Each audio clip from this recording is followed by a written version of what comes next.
Bonsoir à tous et bienvenue dans ce point de l'actualité. Il s'est tenu dernièrement à Abidjan la 4e réunion du comité de suivi et d'évaluation du traité d'amitié et de coopération entre la Côte d'Ivoire et le Burkina Faso. Les experts ivoiro-burkinabés ont échangé sur les questions de sécurité, économie et infrastructure. Les ministres des Affaires étrangères des deux pays, Kandia Camara et Alpha Barry, ont signé le rapport qui a sanctionné les travaux. Moussa Konati. 4e réunion du comité de suivi et évaluation du traité d'amitié et de coopération entre la Côte d'Ivoire et le Burkina Faso. Après 2 jours de travaux, les experts ivoiriens et burkinabés sont arrivés à des conclusions, au nombre desquelles.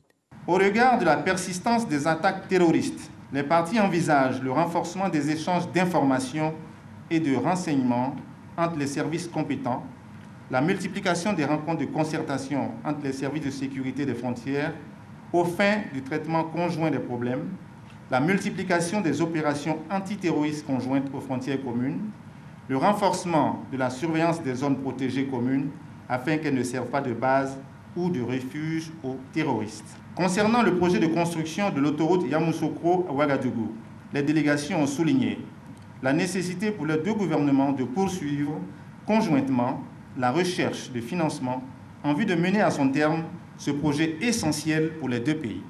Des décisions et recommandations contenues dans un rapport signé par les ministres des Affaires étrangères des deux pays. Il ressort des conclusions de cette 4e réunion que d'énormes progrès ont été enregistrés dans de nombreux secteurs et des résultats appréciables ont été obtenus. Cependant, de nombreux défis restent à relever.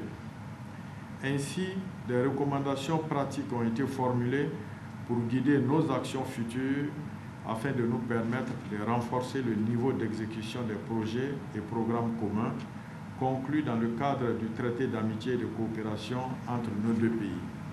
Me paraît-il opportun de saisir cette occasion pour lancer un appel appuyé à tous les acteurs de notre coopération afin que nous puissions fédérer davantage nos efforts pour relever les défis résiduels.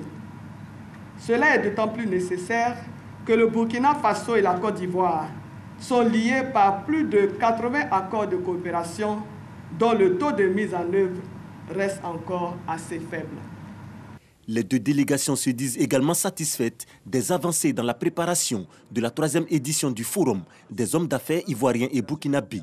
L'événement se tiendra en marge de la 9e conférence du traité d'amitié et de coopération prévue en juillet 2021 en Côte d'Ivoire. Également dans l'actualité, les sociétés d'État ou les sociétés à participation financière publique majoritaire renforcent leurs capacités sur le nouveau code des marchés publics, l'environnement et les nouvelles procédures expliquées à ces sociétés qui sont détenues entièrement par l'État de Côte d'Ivoire pour les unes et par des capitaux publics en majorité pour les autres. Une initiative de l'autorité des régulations et de la Direction générale des marchés publics. Le séminaire s'est déroulé à Grand-Bassam les 29 et 30 avril dernier. Rendons-nous dans l'Indénié Djouablin, dans le département d'Abengourou. 3 villages portent la plus grande partie de la production cacaoyère de cette région. Ce sont Ngrakon, Agninikro et Amiakwassikro. Les producteurs du cacao et les populations de ces villages vivent le calvaire de la route qui les relie. Elle conduit à Abengourou via Nuassué. À cause de son mauvais état, ces 3 localités sombrent dans un enclavement qui empêche leur développement. Les populations nourrissent l'espoir de voir la route réhabilitée. Dans le reste de l'actualité, dans la lutte contre la Covid-19, le Nigeria prend des mesures. Le pays restreint l'accès à son territoire à tous les passagers en provenance d'Inde, du Brésil et de Turquie. Le pays le plus peuplé d'Afrique prévoit que les contrevenants soient expulsés aux frais des compagnies aériennes qui doivent aussi payer une amende de 3 500 $. Plus de 40 pays ont annoncé une aide médicale à l'Inde aux prises avec une deuxième vague violente de Covid-19. Ce dimanche, un avion cargo français chargé de 28 tonnes d'équipement médical s'est posé à New Delhi. Il y a des respirateurs et surtout des générateurs d'oxygène de grande capacité. Les autorités de New Delhi ont annoncé samedi le prolongement du confinement pour une semaine supplémentaire dans l'immense cité de 20 millions d'habitants. La plupart de ces cimetières sont désormais pleins et nombre de crématoriums fonctionnent en continu. L'afflux de décès affluent, obligeant parfois à incinérer des corps sur des terrains vagues ou des parkings.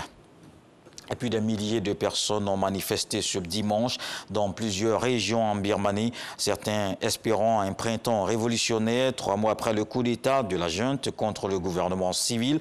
Les forces de l'ordre ont tiré sur la foule. Un premier bilan fait état de 5 morts. Ces rassemblements ont coïncidé avec d'autres manifestations organisées par les communautés birmanes du monde entier.